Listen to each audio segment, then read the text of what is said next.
use copy edits and paste edits on any iPhone series, iPhone 15 or earlier.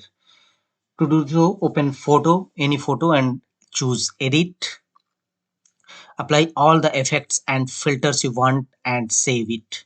Apply all the filters which you want to edit in a particular photo. Apply this, and finally, if done, save it.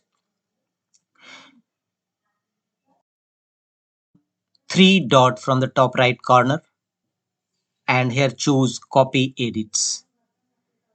Now go to another photo and simply click on three horizontal dot from the top right corner and choose paste edits, and these effects will automatically apply to all photos which you want to edit.